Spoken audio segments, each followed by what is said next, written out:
Warning, this video contains major spoilers for Nadia and the Secret of Blue Water, as well as Nadia the Motion Picture. If you care about this, watch those first. I don't recommend the movie, though. Hey everyone, it's Tayo and Carrie here! Hello there, everyone. And we're here today to talk about something that I once thought would bring me great joy, and now it has brought me nothing but pain and sadness and anger. But this has nothing to do with the wokeness that is happening around the world. This has something to do with however, an anime show, a series that has been here for 30 years since its making. Yes, we are talking about Nadia and the Secret of Blue Water. Yes. We had such excitement to come to find out that there's a movie that is set behind after the show for a couple of years into the future. We thought that it would bring us some closure, some tying up some loose plot points. But sadly, it didn't. Oh boy, did it? Oh boy, did it ever not? And so in this video, we are going to point out a lot of mistakes that the movie has made. And then in the second part of this video, we are going to offer some ideas that will probably make the movie a little bit watchable and better. Listing of the many scenes of the movie. The first one is we got 30 minutes of recap with scenes taken directly from the anime. Yeah. And we were skipping through it. We were like, okay, well, they want to recap the series. I'm sure it's fine. It's probably just, with like 5 minutes, 10 minutes, something like that. Half an hour of an hour and a half movie. I was actually pretty concerned because on the day that we were watching, I had something to do in the afternoon. I thought I was afraid that I couldn't do one sitting, but then we did it in one sitting because half an hour is just things that we have already watched. Yeah. Pretty lame. If I had paid for a movie ticket and I saw this, I was like, when does it end? When does the actual movie start? Dang it. Little did I know that was probably the best part of the whole movie, honestly. Don't let me get started on the quality of animation, given out that we are both artists ourselves. When the real hem of the movie came to us, oh boy, the quality. We're coming off of this Nadia series, which has very, very good animation. So yeah, it was a shock to see that the animation was terrible in this movie. The story starts out with Nadia in London, just living by herself, and apparently trying to be a reporter. And not getting respect. Jeez, what's this? A person of color that's a young girl not getting respected in a news organization back then? No. It was actually still, I suspect that it's still a problem nowadays, and back then it was probably a little bit worse off. Yeah, much worse off. They completely wasted the whole London location in the original Nadia show. You would love to go to all these different locations like Paris and random islands and bases and stuff because they really took advantage of the locations, especially real locations, and they put a lot of effort into getting the details just right, making you feel like, oh, I'm in Paris, or I'm in an Arctic base, or I'm in... In the show, you actually see that there are events that happen world that the production team managed to put the characters into to make the story more believable, but that didn't happen in the movie. We just saw one corner of London. Just say that it's London. It's not good enough. London is so much more more than that. Where is the Waterloo station? Like seriously. Where is any good? I mean, you don't have to show every famous location in London in every movie or anything, but geez, it just looked like a super dreary random town. Pretty lame. We came to the third point after we talk about that London is being wasted, and is that Nadia doesn't care about bullets. She's like, super excited when basically all the world leaders have started evaporating into thin air, which is not exactly the worst start to a movie. It's like it's intriguing. You're like, oh, where is this going? And It was actually shocking to us. yeah, and it's like, okay, this is kind of cool. I want to know where this is going. And honestly, out of everything that has to do with the villains in this movie, that was probably the only good thing because everything they do is super lame. So basically, the world leaders start evaporating, and Nadia is trying to get the newest scoop because we've got this silly little news reporting plot point. But yeah, she talks to some guy who apparently knows what's going on, and he starts getting shot at. And instead of like taking this very seriously and Nadia being like, oh shit, they're trying to kill us, we gotta go, she's very, very lighthearted about it. She's like, oh, you got a cool story for me, I can tell. And I'm like, are you insane, woman? The Nadia in the show would never have acted like this.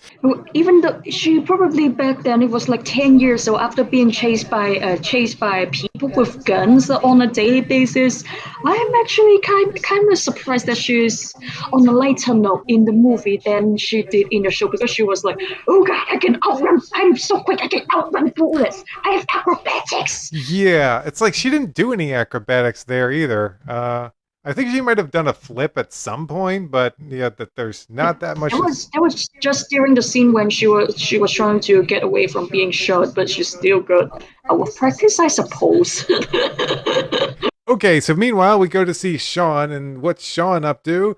Well, he's just hanging out in his house working on inventions and stuff.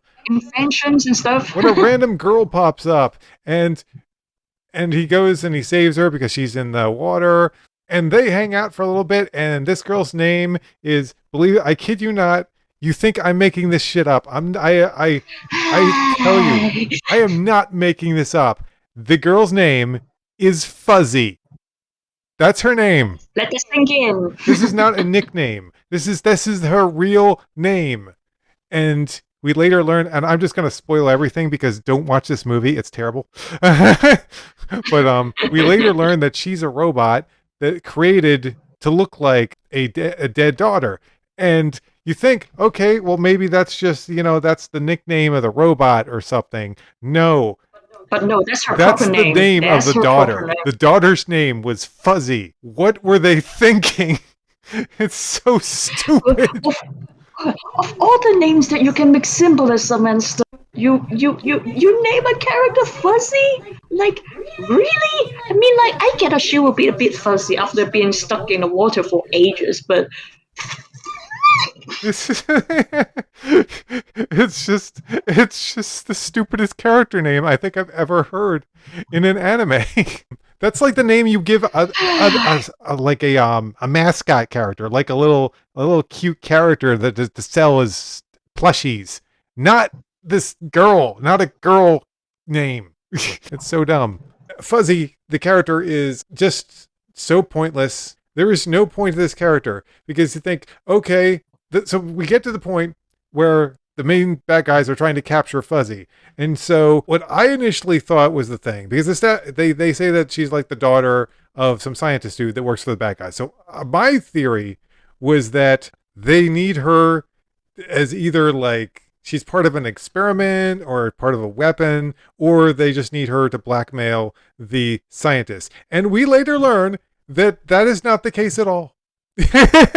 she is nothing. She is nothing. She has no relevance to the plot. The main villain says that they brought her here to blackmail the scientist, but the scientist doesn't care. In fact, he says that her presence is actually a distraction. And I initially thought, maybe he's just saying that. Maybe he does care about her deep down, and he just doesn't want her to be here because he is worried about her. But I'm telling you, no. He is not like that at all. He clearly hates her through most of this movie. So I don't know why she exists. We don't even get a lot of time with her, really. It's like she hangs out with Jean for like a scene or two. They don't talk much. Jean says a few things to her, and then she's captured. And that leads us to our next point, which is Sanson, Grandis, and Hansen are in this movie, and they have reverted back to the way they were in episode 1. I actually like their outfit design when they first make their appearances, but they were unnecessarily evil and cruel to their supposed friends, comrades that they went on adventure with. What the heck, guys? Had they fallen out for a couple of years, and so much has happened that you guys have to go back to your old ways, and those three were actually one part of our favorite characters. It's extremely sad to see them like that again. Yeah, Sanson, Grandis, and Hansen, they show up, they kidnap Fuzzy, which leads into something else. But so we'll get more into Grandis, Sanson, and Hansen later, because I have a bit more to say on them. But for now, let's move on to the next part, which is unnecessary parrot. Sometime after the end show, Nadia and John adopt a parrot.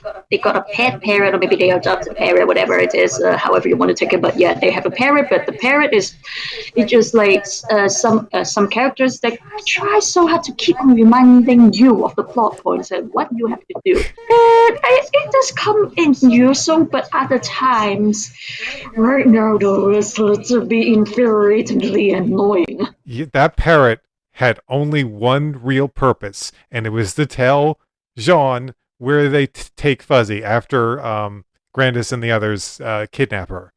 And so, go get Fuzzy, go you idiot, the go, parrot go, go. is so pointless. You could completely replace the parrot, not have it be in the movie at all, and just replace it with they leave a clue behind for Jean, and boom, problem solved. And that leads into the next part, which is the pacing is way off in this movie. Like, they are just jumping around at different locations, left and right, and they have the dumbest transition where it's like they kidnap Fuzzy, and then Jean gets up and he's like, the parrot tells him where to go, and then we have this transition that shows Jean how does he get to London from Paris? How does he do this? Not on a brilliant plane, as far as we can see, because they do not show him riding a plane. From the little glimpse we get of Sean, it appears that he goes from Paris to London on a bicycle. I'm not even kidding. We are not even kidding. He is actually showing us like riding like it's the time of his life, like like that, like doing BMX or something. He's riding a bicycle all the way from France to London.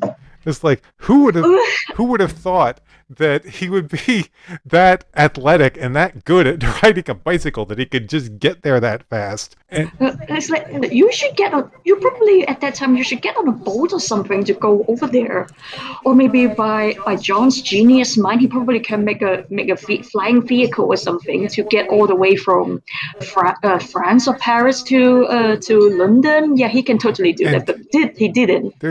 There is not really much of a reason for them to even go to London. There's no reason for that. It is such an insult to somebody as intelligent as him. And just as much as the parrot just giving clues, because technically if he's the Johnny we know from the show, he probably would just pick up a few clues that is dropped by Grandis and Cole. Yeah, they should have just done that. They didn't need a parrot. The parrot's only other purpose was to make it awkward when the parrot says, Nadia, I love you, and that was it. That was so stupid. That being said, we move on to our next point, which is Nadia's loose connection to the plot and the villains. Why is Nadia in her own movie? Well, if it's a movie that is about tidying up some stragglers of New Atlantis, then we can do that. They will probably try to kidnap Nadia to go and do something with like remaining pieces of blue water they will find out. Or like secrets lighting around the just earth. Make something no. up. Yeah, just make something up. All you got to do is say, oh, this random Atlantic technology, which is still a large threat, still exists, and they need Nadia for it. That's all you have to do. But instead, what do we get? We get the main villains kidnapping Nadia and do nothing. Yeah, just because. just because they want to. Now they did kidnap her initially because she had They could see it as like, oh, Princess Nadia. I cannot do the gargoyle voice because given my Oh voice my range, gosh, but you totally gargoyle can do it. voice. You get the idea. I completely Yeah, it's forgot. just like Princess I completely Nadia. forgot. I completely forgot about the gargoyle voice. Ah, yes, I am Gargoyle, and now I shall tell you about these terrible villains. Yeah, there we go. We should totally continue this. But anyway, back to the review. Yeah. But yeah, there's no real connection with Nadia to this plot at all, other than that she had some information that would reveal Which what the one bad is? guys were up to.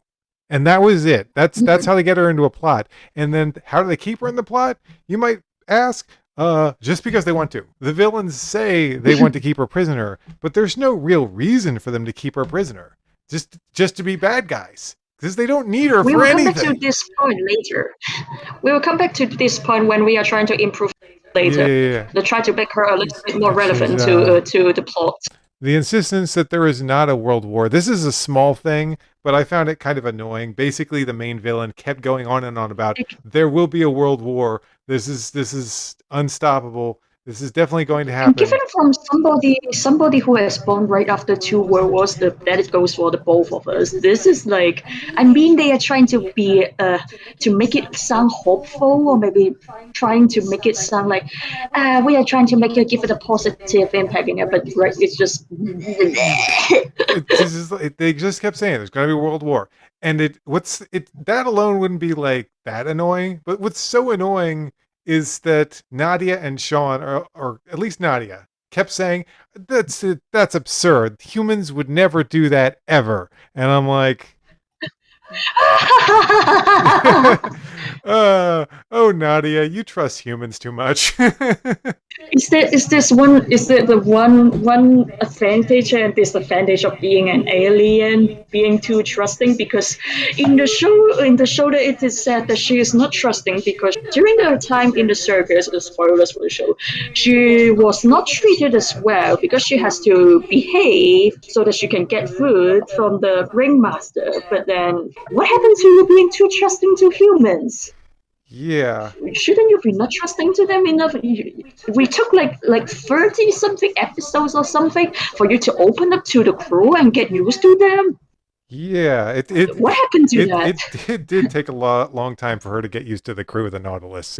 Yeah, but in this movie, she's like, you're being a little bit too trusting. Have you forgotten? It's not that we're trying to make it edgy, but it's like Not to mention, trauma is do we need something. to remind her that Gargoyle was a human? Spoilers alert, I guess. Which is like one of the best plot twists about the show. But yeah, the whole World War thing. Let's see. So the world leaders, I already brought up the whole evaporation of world leaders. I guess we could cover this later. Plot that doesn't lead to this kind of comes back later. Remind me to cover this once we talk about Sanson and Grandis again. Because this is more towards the end of the movie. But yeah. Let's see. Stupid, forgettable, poorly designed villain. Oh, the villain. The villain is like one of the worst things about this movie. Because How many times have I sighed already at this movie? because in the original show we had an awesome villain. Gargoyle was a fantastic villain in the original show of Nadia and the Blue Water. I had fantastic plans, and I was always able to outsmart that fool Nemo. You see that my partner, he is really impressed by Gargoyle, but in this movie the villain is, he has nothing remarkable in his design. I mean, character design and also his personality wise and plot. Like, He's a generic anime movie villain. Like, this is like a character you'd get in like, oh, it's My Hero. Actually, that's doing a disservice to My Hero Academia movie villains. But you know what I mean? Like a modern day anime movie villain. You'd get this dumb idiot who, I think his name was like Geiger or something stupid like that. it's not you, so you don't have to remember Yeah, it. it was a really dumb name. Not as stupid as Fuzzy though. but Oh but god, that still a pretty laugh. stupid name. And his design is just. I'm just gonna bring up. I think I can. Nadia motion picture villain. I wonder if I can bring it up on Google real quick. Yeah, yeah. Well. Look at the Google results. Gargoyle comes up We're gonna, several times, but does this fool come up yeah. at all, even once? No, because everyone wants to forget this movie even existed. But You're trying so hard to pull off that gargoyle impression, but I instead you make still it got sound hold like on. Count Dooku. I still got the movie up, so I can probably find. He's in a decent amount of the movie. Let me see if I can find him. 'Cause I gotta see what this guy looks like again. He looks so stupid. Okay. Oh no, that was a perfect shot. Can we go back? Yes. Okay. Carrie, let me share this with you. Okay, I'm right here. Doo. Look at this idiot. Talk about dumb design. All you gotta do is look at his face. The rest of him doesn't matter. His face is just look at. Let's see. If he's going to do something, if he's going to carve something into his forehead, like He's got a big old of the New forehead. Atlanteans, Yeah. He's got a. he can probably do something with the forehead, like wearing a headpiece or something, making him look like I'm the ruler of the world. Yes, he keeps saying that he's the ruler of the world, but you don't look like a ruler of the world. You just look like some mad scientist, one of villains and stuff. Yeah, and he's got these sunken bags under his eyes. It's just he's got a big dumb wide mouth. He stole James's hair and dyed it gray. I haven't been so disappointed in a villain since the Dr. Claw action figure came out. Oh damn. But yeah, that's really the only visual we need. Well, that and the robots, but I don't think I need to directly show you that. I will show the people watching this video that, but I don't think I need to show you that, Carrie. Yeah, we're going to do some edit on this and also draw things next to. Okay. Yep. And continuing our review. Where were we? We were at the villain. One more thing about the villain. His plan is stupid. I think his plan is like, I will cause the world war, and then using technology, everyone will. Okay, his plan's kind of stupid, and it doesn't make much sense, honestly. It's just So if you remember that the world leaders were disappearing. Why? Because the world leaders are being replaced by replicas of themselves in forms of robots made by the scientists that designed Fuzzy. and But yeah. Okay, now that I got it, actually, where's the terrible robots? Okay, that's a bit lower on the list. Actually, we'll get to that. We'll get to the robots. We'll even talk about the politician robots as well. Though I will say the one thing I liked about this villain is just how gung ho he is about killing people, just shooting him to death. Like it's like, you have failed me. Whereas Darth Vader would like let them explain and then be like, Lord Vader. And then he strangles And then you. he like strangles you in the middle of their explanation. He'll just be like, you have failed me. No, sir, and then he just boom, he blows him away. Multiple bullets sometimes too, like boom. It's like, okay, you know what? That's kind of hilarious. He actually takes incompetence on a higher level than Vader. Yeah. I'm almost impressed. Almost.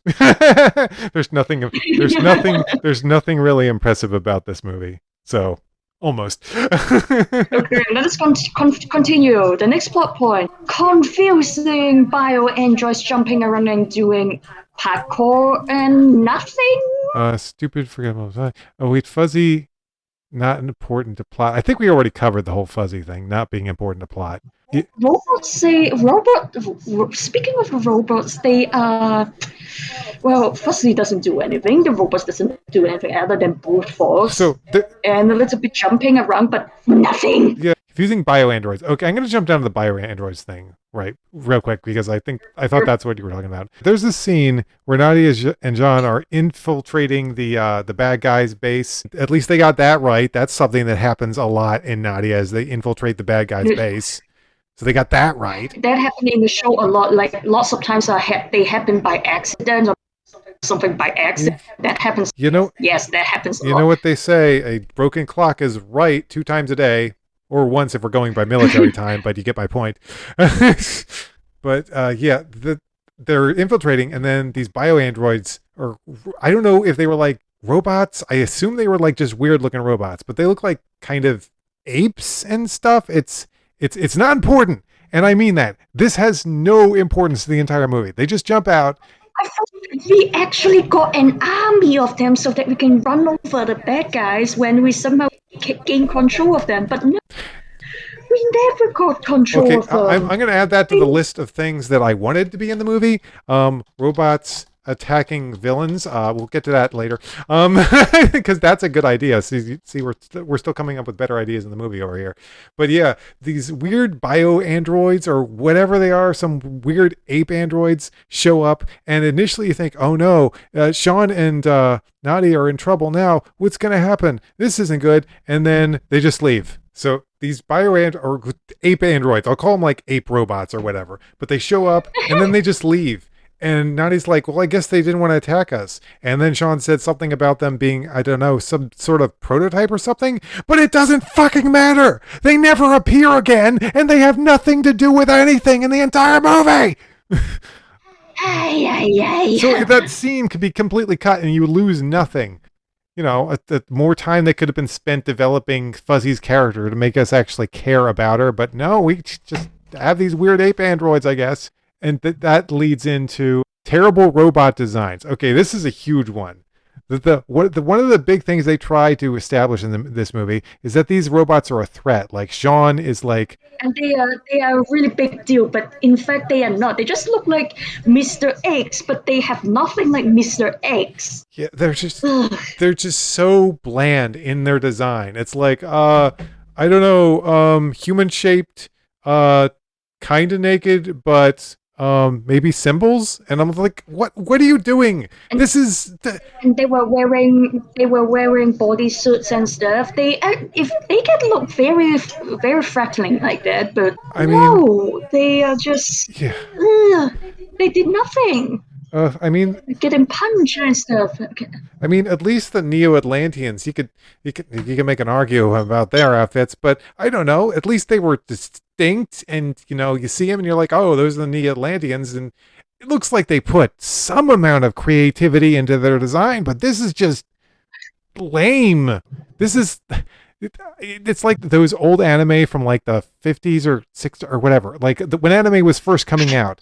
And not quite Astro Boy time, but like later on, and a bunch of cheap ones came out, and they didn't try that hard with the designs. That's what this is, and they did it with Nadia of all things. It's such an insult. And not only are these designs really lame, but the way they act and the way they move are also bad. They just like kind of run forward flailing, hoping they'll do some damage. And when Jean is showing up your killer robots easily, you done fucked up your robot designs. Nadia knocked them off. That makes sense. But John is like the John can beat you up like you make a messed up play or something. You done messed up. You tried for Robotnik and you ended up getting, I don't know. Your robots are getting wrecked left and right. Okay, so yeah, just bad robots. They needed to make them more of a threat, or just keep the mechs from the show, because the mechs were actually well designed and effective. Like you legitimately felt fear that the heroes were going to get caught or worse in the show from the mechs. They probably don't look as good as the mechs that you see. Back then, remember this came out back in the 80s and 90s or something. It was actually still very impressive to see them. You are in a robot that has tank tires for food, and then you have clamps like clanky clamps that can extend. Those are simple design. It cannot fly, but those are simple yet threatening design. We get none of those in this movie. Yeah, it's like if you couldn't make the robots a threat, then don't use robots. Use just weapons or mechs or anything. But these are, I'm just going to say it, these are the worst robots I have ever seen in an anime in my entire life. You could just push them over, and I think it might work. And then they died. Okay, Sanson, Grandis, and Hansen. Okay, we're going to cover the rest of them, the rest of what they do in this movie. They have Yeah, no remember point. them? They exist to transport Nadia and Sean, and that is it. And that's it. Whereas They may have a little bit in fighting the bad guys, but that's it. They don't have any more relevant plot points in it. In the show, they are so much more relevant. they were so important in the show. Like when I first saw the show, I thought that they were just, another Team Rocket. But they're so much more than they only act like Team Rocket for the first few episodes, and then they actually become allies with Nadia and Sean and pull their weight. And they will actually being big brothers and sisters, or maybe like parental figures to them. Like, dear God, you guys have reached your potential in this movie. Yeah, it's just sad, honestly. It's really sad what became of them in this movie. Because, like, they started out as just like Team Rocket and they just want to steal the blue water and they go after Nadia and Sean. But then the second they come aboard the Nautilus, it all changes and they become allies and they actually save Nemo and the Nautilus on multiple occasions. This is Nemo and the Nautilus we're talking about. The most badass vehicle in the entire show. You don't know how it feels like when we actually see in the second season of the anime, or maybe in the last movie, it was like, you're still alive! Yeah, it's like, yeah, that was, wow, we did not expect Nemo to come back, but yeah, sadly, Nemo and the Nautilus crew have nothing to do with this movie, but we'll talk more about that later.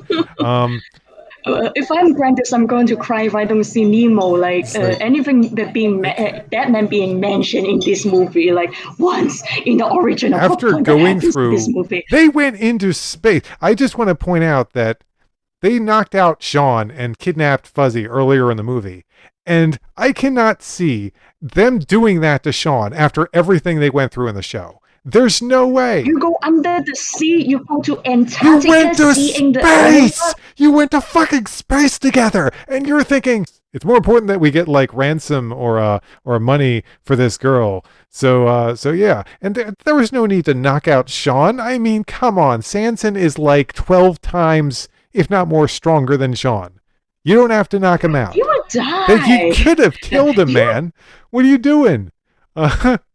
If you've seen the show, you will understand why we said that, because Sanson is technically like Dimitri from Fire Emblem. He would just go one punch you and then you just fly into the wall and then make a big hole out of it, and then the wall is destroyed in the process. What do Sanson, Grandis, and Hansen do in this movie? They transport Nadia and Sean and they kill nothing else. One robot. And then nothing else. As we've already stated, those robots are fucking pitiful. Now, I know that Sanson was like thrown by a robot, so I'll admit, yes, the robots are strong, but that's all they got. Strength is all they got. They're super stupid. Oh, what happened to the AIs? At least they can make it into some alien isolation. Those things are like they are mannequins looking, and they are terrifying looking. They're like, how about you and I go discuss Sebastopol's safety protocol in that really creepy neutral tone, and then if you don't struggle enough, you'll get strangled by them, or maybe trying to defeat them like that. Yeah, make them as menacing as that, but they didn't. The only entertaining the only any entertaining thing that with Sanson and the Grandis and those is a single scene where they discover the fate of the leaders of the world and that they're all brains in jars. Brains. The weak ass excuse for why they were working with Sean and Nadia, even though they shouldn't need an excuse, and because they're friends, is that they wanted to either ransom politicians or help politicians to get a reward. And then we learn that all the politicians in the world have been turned to brains and are now all going to die. We'll get back to that in a little bit. Actually, no. Okay, we're getting to that right now, actually. At this point, all these world leaders are dead. And we've seen shots of battleships going out, warplanes, all kinds of stuff going to war over the loss of these leaders dying or evaporating into nothing. We're going into a world war probably earlier than we did in the real world. And guess what? After we see these scenes of all these vehicles going to war and then the brains evaporating, It is never addressed again. Again. The movie ends with just Nadia and John going off and acting happy. And this is not a happy occasion. All these world leaders are dead. We are going to World War. Like that is probably worse than the World War One we got. Like, yeah, we got a pretty bad World War. Lots of people died. It was tragic and everything. But this is going to be there may not even be Doomsday. There may not even be allies. This is like every country against every other country in this case, I think. Except Japan, because so far in the movie, Japan hasn't had. It's like an interesting detail. It's like they had to cover that just because it's the Japanese. So we haven't. Japanese studio made the movie. They really try to make themselves like, yeah, we are still safe. We're still safe. I'm like, no, your fate is that you made this movie. But yeah, the funny part was the only funny part with Sanson, Grandis, and Hansen was when they looked at the brains in the jars. Like, what can we do with brains? I got a legitimate chuckle out of that. I thought that was pretty funny. Yeah, that was actually impressive. That was a pretty funny joke. I guess that's where the Sibyl system came from. That got this inspiration from. But that being said, cliche scientist, Fuzzy's father. Fuzzy's father is basically disgruntled old man who hates the world because his daughter was killed. And yeah, I understand that. I guess I understand that you have no love for humanity. He actually has a bit of grudge towards reporters, so that's why he was such a was Nadia. Oh yeah, and he was like, "What have you guys been doing? There are no innocents." This guy acts like I'm going to make the ultimate sacrifice now, and I'm like, dude, you have not earned this. You have not earned this. I think this happened after Fuzzy got shot, right? Wait, is that why Fuzzy died? No, I don't think that's how Fuzzy died. I feel like that is more on the source of her powers got destroyed in the explosion, so that's why she died. Yeah. We also never addressed how Fuzzy died because if she is a robot, there's no way she will perish that easily. Unless there's a central computer or something like that will make all the robots drop dead or something. They didn't. It is never mentioned. They did a really shitty job. They did such a shitty job of telling us anything about Fuzzy and her body and how she functions and stuff. There's a scene at the beginning when Fuzzy was introduced. She was actually naked, but John noticed something that she looks a little bit different from humans. Is that to indicate that she is not human? Yeah, she is not human in here, but what is she powered by? Because if you're a robot, there must be something you are being powered by. Dear me, the plot holes in this movie. Ugh, terrible. But yeah, the scientist did not earn his sacrificial death. I mean, is making a sacrifice to redeem himself? Dude, I don't care about you. We haven't spent enough time with you, and what we have with you, I just don't care. I know your daughter's dead, but I feel nothing. It's like we have to make him. It's not like we have to make your story tragic, but at this point, might just as well do it. Unless you're Nemo, Vader levels of tragic, then you will earn that sacrificial death. But no, you don't. You'll just be ugh. Ugh. I know, guys. I know, guys. You're just going to say that trauma is not something to compare with. Trauma in a lot of movies like this is a plot point, and his plot is a mess. This could have worked. I feel like the scientist with the robot daughter plot could have worked, but it was done terribly. Neither character got enough development. Chobits did a better. I think that Chobits did a better job in this. Okay, next one. Demise of the main villain came out of nowhere and was lame. Honestly, it seemed to me like an afterthought.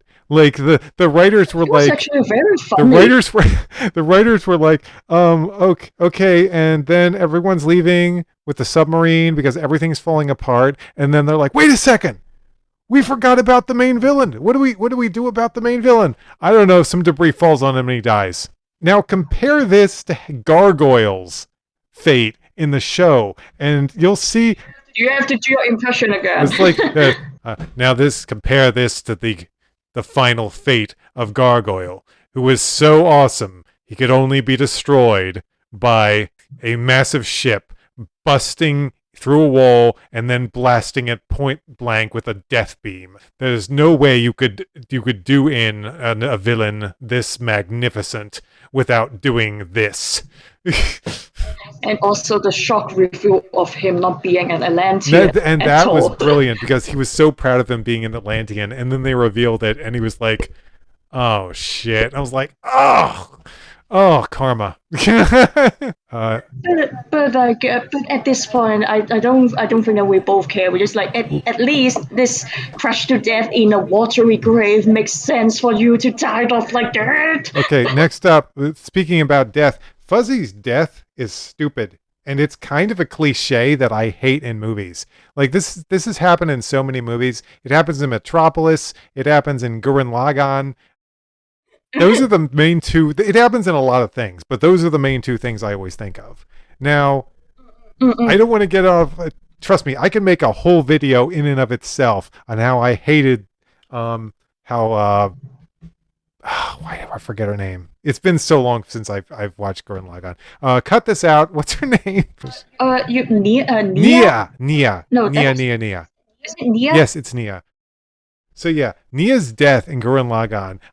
Like I said, I could do a whole video. It's just very similar to this, where it's like, oh, you defeated the main villain. My life force was tied to them, therefore I can't exist anymore. That always pisses me off because I've seen that happen in so many movies. That is just that. Why is it?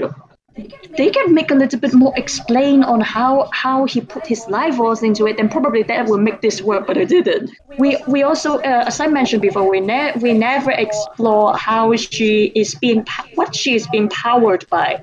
I'm talking about Fuzzy. It's talking about Fuzzy. And so yeah, like I said, we don't want to talk about too much Gurren Lagann. That was really the only thing I. Turning into Stardust at the end and trying to make us feel emotional. We don't. I feel nothing. I feel nothing for you. Do you hear me, Fuzzy?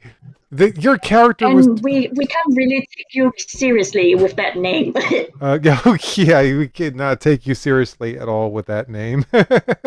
Yeah, it's just I felt nothing when Fuzzy died. I was just like, You're almost at the end of this rolling list, by the way, my friend. So don't worry too much about it.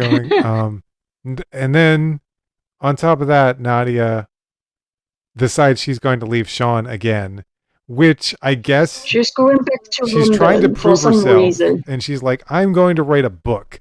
And it's like, listen, what do you? We all know the epilogue of. I mean, if you watched it, we know the epilogue of Nadia and Secret of Blue Water. She eventually marries Jean, and they live together. So why do we keep putting? I'm assuming it's to like show that Nadia can be independent, but it's like, who cares? I'm not saying that she's not independent. She just need a little bit more help. That sounds very hypocritical, but yeah. She is self-sufficient already. With John, she will be even more self-sufficient. You know what I'm getting at, given the fact that English is not my first language, so bear with me on that. But yeah, and she wrote a book on the movie, which is don't write a book on this movie. Another insult. This is like another insult. That's like, and then at the end they show the book, and it's published, and it's sitting at Fuzzy's grave. Oh, this movie is fucking shit. It's so bad. Unless she's writing a book about her adventures in the sea and with Nemo and co. Oh, that would make a much better movie. I mean, not movie. Well, yeah, that would actually make a better ending. And it's like Nadia and the adventures with the and then novella, a side story with a girl named Fuzzy, something like that. Not like the mystery of Fuzzy. Like, oh my gosh, that was a stupid name. That was such a stupid name. Of like, and you're expecting me? Oh, people are gonna want to buy this book. Who? Children? Because it sounds like a book about a bunny. I'm going to name my Bun Bun Freaking Watership Yeah. Down is a better name. That's about rabbits. And we came to the last 2 points. That is, where on earth is King and where is Marie? I mean, Like those two are important, are also kind of important to the main duo. if you don't want them to be a big Where focus, are yeah, go ahead. Where are the bonding bits with them and also Fuzzy, so that Fuzzy can learn to be human? Oh, that would be cool. Actually, I would love that. That would be great if Marie bonded with Fuzzy. That's a cool. Throw that onto the pile of better ideas. And also with King. She's like, what is a lion? It's like, what if is a you lion? absolutely, Oh, a lion is just like a cat. Yeah, if you absolutely don't want them in the movie, or don't think there's a place for them in the movie, just have like a scene of them maybe towards the ending just chilling, because don't completely get rid of them. They were in the show a lot. And we came to the final point of this unending suffering. That is also the most infuriating point. Point 23. There is no Nautilus crew in this movie other than flashbacks. Yeah, just flashback. I mean, you didn't need them, but at the same point, the Nautilus and its crew carried this. And I'm not saying that Sean and Nadia weren't important, but still, the Nautilus and Nemo and all those characters were so important to the original story. I know you just wanted to have a movie that focused on Nadia and Sean, but you failed. You failed so spectacularly. Nadia is so unimportant to this movie. It is both an insult to the Nautilus crew. They are not extremely supportive of Nadia, who is the main character, by the way, and also the title character that is being totally underused in this movie. It double so many insults to the characters. Oh, it's just, oh gosh, at least have Elektra. Come on, she can represent the crew, right? She could just be like, oh, I've discovered that these remnant of Gargoyles group is up to no good, and I'm here to help you guys, and I brought a gun. She has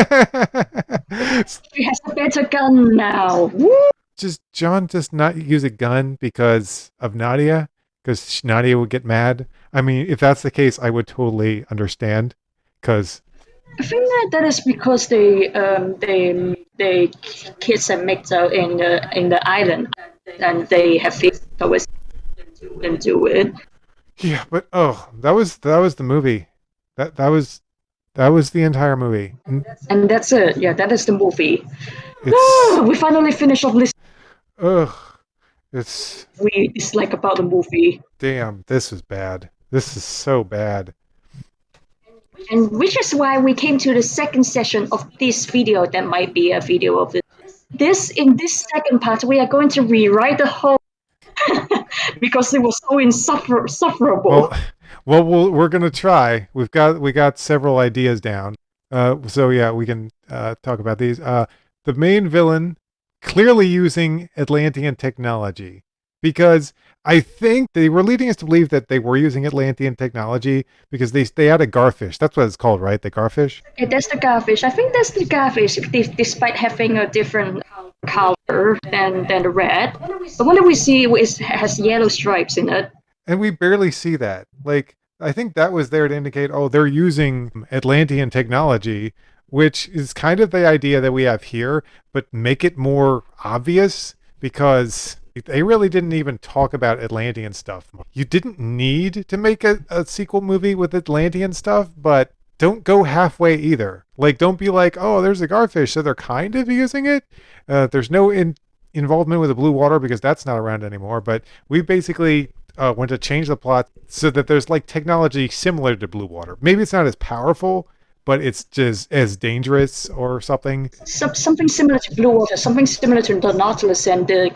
Yeah, and basically one idea that we had was make Fuzzy kind of be like blue water in human form. Not like blue water, but like similar to blue water. And that would give her instantly more of a point to the plot, because the way it stands right now, there is no reason for Fuzzy to be in this movie. even though a lot of scenes revolve around her, she is so pointless in this stupid movie. But if you make her like a humanoid blue water, that's instantly relatable to Nadia. And it also gives Nadia more of a purpose because maybe it's something that Nadia controls or powers up or something.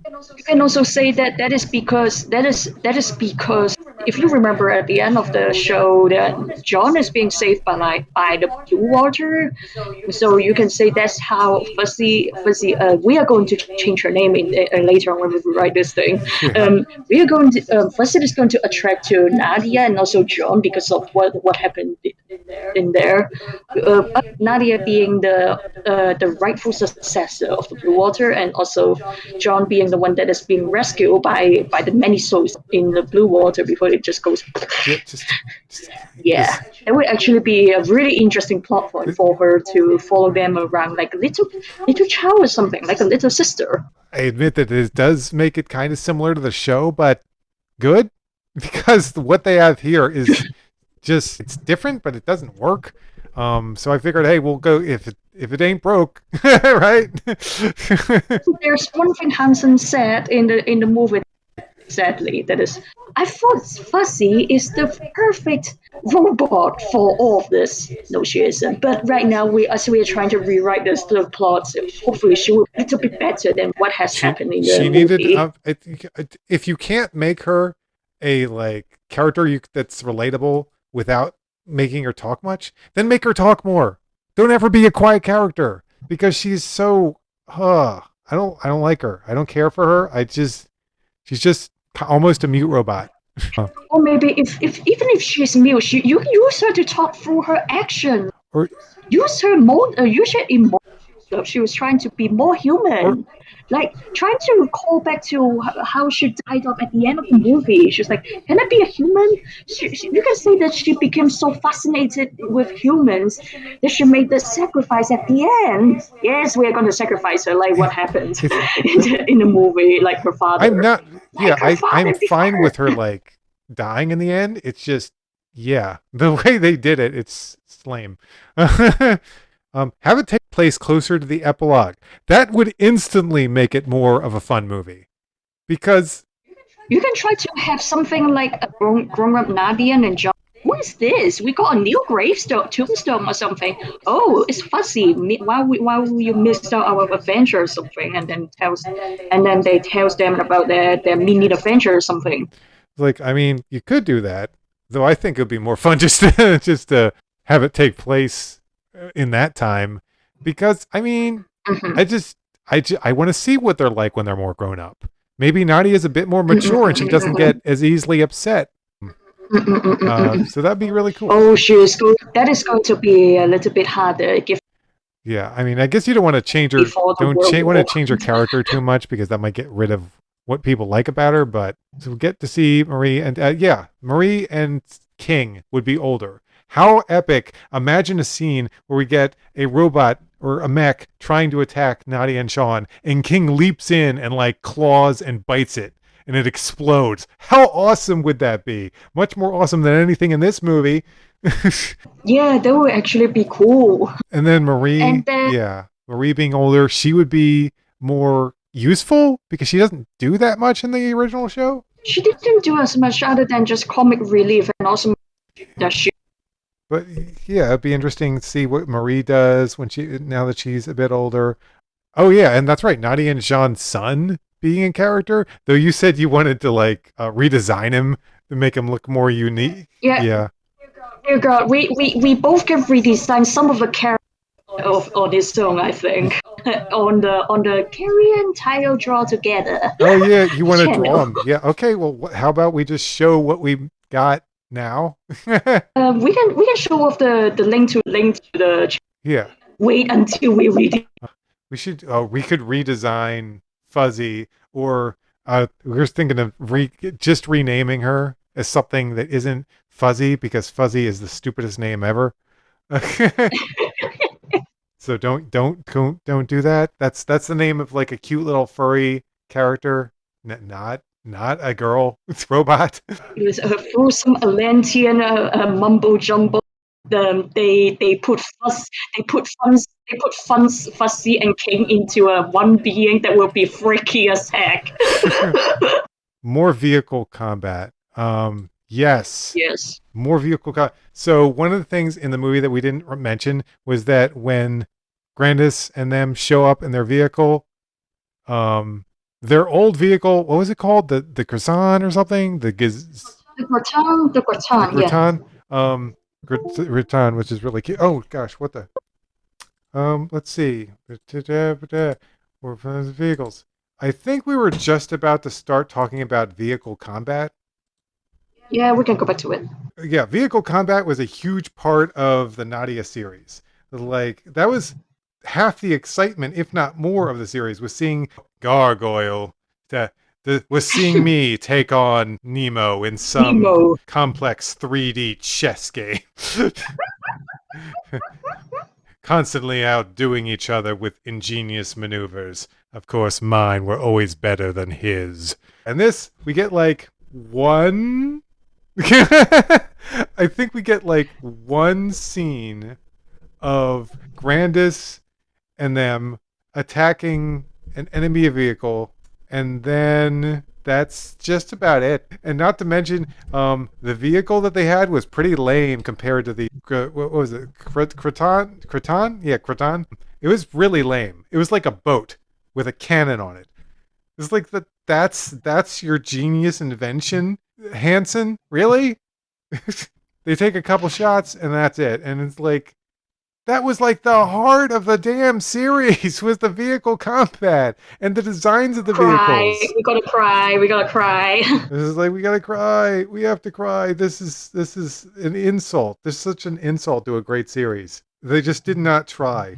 That's what it felt like. It felt like at least use the things that is remnant of wounds that you can have, like robots with tank ties and also got stretchy clammy clams and cyborg eyes.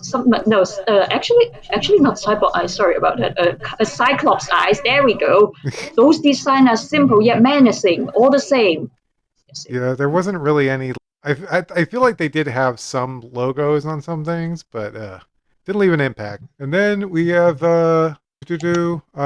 taking place during the World War, which would have been fascinating for a number of reasons. Across the series, several times, especially during the movie, Nadia kept vouching for humanity. And it would have been interesting if the World War happened and she saw humanity at its darkest. That would be something extremely impactful to an alien. It just would have been a better movie. It would have been a better movie if there had been like a heavy focus in the World War instead of them threatening there to be a world war and heck even making good on that threat off screen. You can try to make it like that, and then they are actually try to make that happen, and then Nadia is still trying. They are like deep down she knows the humans would, because what she has been through with them, she couldn't have otherwise. She will not. You don't have to have them like be in actual real battles or anything, but like maybe just tie the story to the war. You could still have the crazy like organization and everything, but the war is going on around them. So that would be. I feel like this version is actually going to be so much worse because the world, most of the world leaders are dead, and they are just having wars on each other. It's going to be more catastrophic than the World War that we got, the first one. I'm going to say it. I don't think that the epilogue we got at the end of the series would have happened if this is what happens later, because they would have gone into a more horrific world war than anything we got. Seriously. I think that. How about this? If we make it like that, we are happily married. We're from the planes. Like make fighter jets. It's like the war is coming to us. Oh no!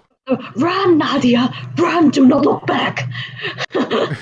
Yeah. Go to Japan. Go to Japan. Do I have an actual plot for how the World War would tie in? I do not. But. Yesterday we came to a discussion on if Fuzzy or we knew her as Aida surviving the ordeal, she will have to how cruel and how dark would it be if we end off the movie with like John and Nadia is like almost dead but trying to call to Aida like that, and Cora's like, you must run away, protect our child, you must guard the world from the secret of the pool of water and Atlanteans. Yeah, that's one thing we brought up is that it shouldn't be the doctor sacrificing himself to stop the bad guy. It should be Fuzzy sacrificing herself. And then her father, you could still have the same plot with her father hating her and like because she looks like his daughter that died. That you could actually make that plot work. But instead of him making a noble sacrifice, she makes a noble sacrifice to destroy the weapon that the main villain is using. And like yeah. That would be cool. The villain is trying to be like, I'm going to use robots to control them. Or so and so and so. But then first he is to disrupt the signal or something by sacrificing herself. That would actually be a good thing to do. Okay, another thing we had was more Sean inventions.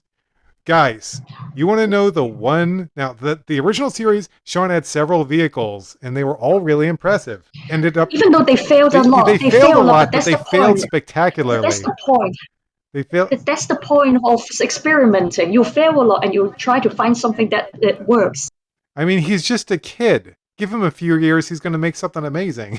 Hell, he's going to be the next Heisenberg. Hell, when he and his like uncle or whatever were trying to do the flying competition, no one could make a flying vehicle except them. That's already impressive, even if it only flies for like a minute.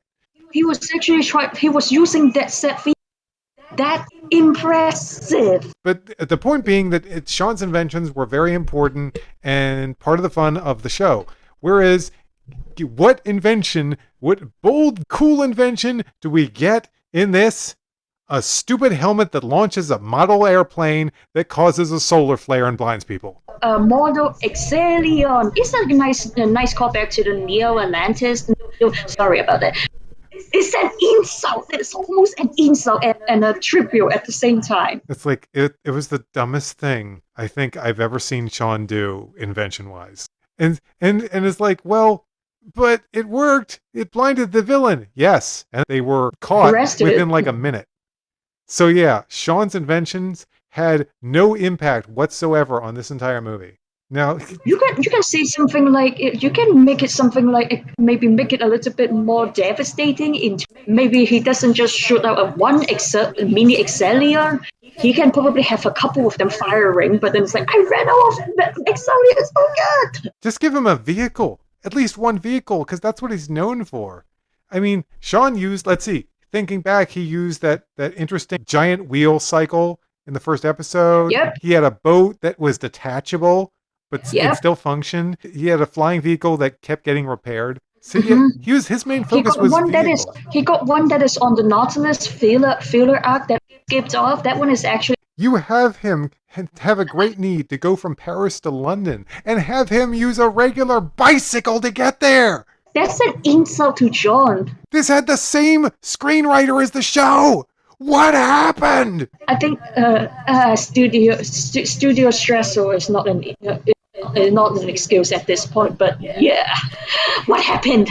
This is a random thought, but disturbing scene of Fuzzy and tanks. Given the professor, the scientist, even more, that would have built his character a little bit, developed his character a little bit, because what if he was super depressed? Of course he would be, after his daughter died, and he kept trying to remake her, but he kept failing. That would have been an interesting scene. And then he finally succeeds, and she's not exactly like his daughter. So and he's still very depressed. The scientist and daughter thing isn't a bad idea, but it was just the execution was really bad in the movie. And also show his bitter resentment to Nadia more, because he was actually really photos, taking pictures of his dead daughter after being stabbed in the movie, and do nothing but standing by and taking pictures. Yeah. Here's an idea. We came up with the idea that maybe Fuzzy is a idea or whatever we want to call her, that maybe she was like some type of living blue water or acted kind of like a blue water. Yeah, her name is Aida. We came to rename her something a little bit more impactful, because it sounds like Nadia. also the word idea. He's a scientist. He has ideas. So it makes more Mm-mm. sense than fuzzy. So he was like forced to make her into this like blue water type thing, which would probably make him even more upset that he's forced because she was so unimportant. He built her just for himself, I guess, because he was building combat robots for them, but he built her maybe as like a prototype. I don't know. You, you, Yeah. he can probably build her into something like an Alucard or Astro Boy character. Some say, you are the best out of them. You are the only robot who can process human emotions, who can cry, and is a weapon of mass destruction. When you want to be, you can make your own decision. That will actually make Fuzzy or Aida more interesting. Yeah, I have a severe sense of guilt bringing up Astro Boy when it comes to this movie because Astro Boy's so much better than this shit.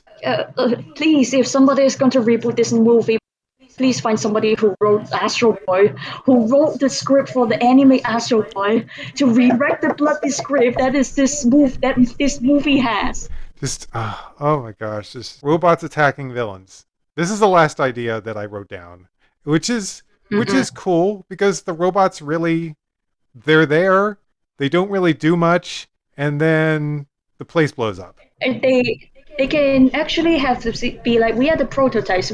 Robots turning on bad guys. Speech or something. Sean can give up some a mini speech about, but you guys are, even though you are created by humans, you can make your own decision. That will actually make a third party in the world power fraction. You got the you got the military that is fighting with each other because the world does that. You got the people who are fighting each other because they want to survive, and then you got the robots fighting all the humans because they want to be themselves. That will actually be another plot twist at the end. The robots needed to be competent. That's probably the biggest problem with this movie is that the robots are so incompetent. The fact that the robots are this incompetent almost ruins the movie in and of itself because they don't feel like a threat. And it also ruins the fact that they were trying to like blackmail him to make the robots. It's like, guys, I don't think he can make better robots than this. I think the scientist is incompetent, to be honest. If we run out of the shots of salvaged blue water that we found on the Bonga Island, they are powered by the shots of blue water. Okay, this. Yeah, and also please go explore on how they got their hands on the Atlantean science technology. Like, really? Because that is also another plot point itself in the original show. Not to mention that pathetic villain insulted me by saying that I was a loser. Well, who's the loser? The one who can fight back against Nemo with several brilliant mechanisms? Or the idiot that gets killed by a bunch of debris? I ask you this question, Nadia. Oh my gosh. Gargoyle's voice. At first I was like, wow, this is bad. He doesn't emote at all. And that is bad, but it's kind of endearing. It's just how bad it is. The Japanese version is also pretty good, but we watched the English version. They have their own both ups and downs. The one that we got in the English version is very menacing. It's like he's emotionless, but he's menacing. It's like he does not let anything get to him at all. Even when a giant ship smashes through a wall and is about to blow him away with super Atlantean technology, his response, preposterous. I don't think he says those exact words, but it's something like that. Meanwhile, the other one's response is like, "What?" Like he's gasping. He's like, "What?" Yeah, the Japanese version we got is like, nah, no, it's like, nah. But yeah, this Gargoyle is fun no matter which way he's dubbed, and he's in a completely different league. Whereas Gargoyle is a delicious French cuisine, this bad guy is McDonald's food from a garbage can. Not even McDonald's food, from a garbage can. that has been sitting there for like 2 days. But that's really it. We've been going on for like almost an hour and a half at this point. This movie is so bad. And like, I don't expect us to make another video like this anytime soon. This is going to take a lot of work to get done. And I have not felt this angry at anything in such a long time. Because this series really meant a lot to us. It's like one of the first things we've been watching as friends, and it's just so good. And this is so bad. It hurts it hurts to say that, like, really, really bad. We should have recorded our reactions, our blind reactions when we watch the thing. Look, there's like the submarine fight, how they dodge torpedoes. Those were impressive. If there's one thing there's one thing I really regret is not recording my reaction to the Nautilus smashing through the wall, or the Neo Nautilus or Nautilus 2, whatever it was called. Yeah, this Neo Nautilus. Smashing through the wall Neo Nautilus. and blowing Gargoyle away is one of the most satisfying moments in anime history. And I wish I was screaming. I was like, yes! Yes! And the best part is there's no other way to kill him off like that. There is no lead up to this. There is no indication that this is their plan. For all we knew, they were about to like sacrifice themselves and blow up the Nautilus. There is no indication this is their plan, and then it happens, and it is one of the coolest things ever. We should. And we were like, they fire their laser, so they fire their. That's neat. But then they slam their whole front deck. The front deck, I can imagine the size of a cruise ship you got into. They slam the whole thing into a room, and then just goes right straight to blow up Gargoyle's face. That is awesome. If you couldn't tell, this is not only a way for us to review this wretched movie, but to also gush about how awesome Nadia and the Secret of Blue Water is. So if you were going to watch it, please watch the fan edit version, because the original version, it has filler acts. I suppose some films good, but skip the African arc. And until then, we will see you later when we redesign the characters in our draw together channel. Until then, bye-bye. Peace out. Man, this movie. That was fun. Man, this movie sucks.